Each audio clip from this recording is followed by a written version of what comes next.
నమస్తే welcome to CM today నేను మీ మధు జగన్ కోసం 300 కోట్లు కడుతున్న ప్రభుత్వం అదేంటి అనుకుంటున్నారా అది నిజమే వైసీపీ అధినేత జగన్ కోసం రాష్ట్ర ప్రభుత్వం 312 కోట్ల రూపాయలను నెల నెలా చెల్లిస్తుందని ఆర్థిక శాఖ వర్గాలు చెబుతున్నాయి ఆయన హయాంలో చేసిన అప్పులకు సంబంధించిన వడ్డీలను ఈ నెల నుంచి నెలకు 312 కోట్ల రూపాయల చొప్పున చెల్లించాల్సి వచ్చిందని ఆర్థిక శాఖ వెల్లడించింది మొత్తం అప్పులు 4.23 లక్షల కోట్లు ఉన్నాయని దీనిలో 2.86 లక్షల కోట్ల రూపాయలను అచ్చంగా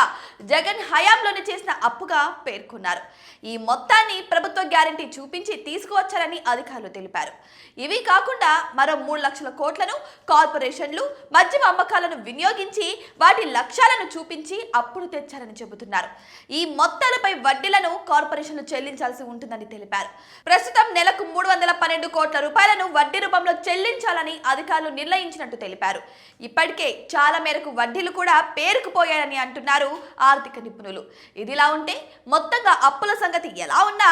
ఏటా 3,600 కోట్ల రూపాయలను వడ్డీగానే చెల్లించాల్సి రావడంతో ఆ మొత్తాన్ని ఎలా సమీకరించాలన్న విషయంపై ఆర్థిక శాఖ మంత్రి పయ్యావుల కేశవ్ తర్జనా భర్జన పడుతున్నారట ప్రస్తుత బడ్జెట్ లో వడ్డీలకు కేటాయించిన సొమ్ము కేవలం 1,200 కోట్లుగా ఉంది ఈ మొత్తం ఇప్పుడు ఎటు సరిపోని పరిస్థితి ఏర్పడింది దీంతో నెలకు 312 కోట్ల రూపాయల చొప్పున చెల్లించే విషయంపై సీఎం చంద్రబాబుతో చర్చించి నిర్ణయం తీసుకోవాలని భావిస్తున్నారట వైసీపీ హయాంలో అప్పులపై అప్పులు తీసుకువచ్చారట జగన్ అయితే ఆయా సొమ్ములతో అభివృద్ధి కార్యక్రమాలకు బదులుగా సంక్షేమ కార్యక్రమాలకు నిధులు వెచ్చించి దీంతో రాబడి తగ్గిపోయిందట అప్పులు పెరిగిపోయాయట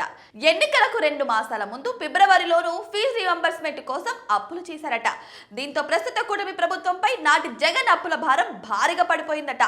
అప్పులు అసలు తీరే మాట ఎలా ఉన్నా ఇప్పుడు వడ్డీలు చెల్లించలేక ఇబ్బందులు పడుతున్నారట ఇప్పటి కూటమి ప్రభుత్వం అయితే జగన్ చేసిన ఈ నిర్వాకానికి ఇక కూటమి ప్రభుత్వం నిజంగానే దాని పరిష్కారాన్ని ఆలోచిస్తుందట ఇక వడ్డీల ఈ మేరకు చెల్లిస్తుంటే ఇక అసలు ఎప్పటికి చెల్లించాలంటారు మరి మీకేమనిపిస్తుంది ఈ వీడియో గురించి మీ అభిప్రాయాన్ని కామెంట్ బాక్స్ లో కామెంట్ రూపంలో తెలియజేయండి ఇటువంటి మరిన్ని ఇంట్రెస్టింగ్ అప్డేట్స్ కోసం మా ఛానల్ని సబ్స్క్రైబ్ చేసుకోండి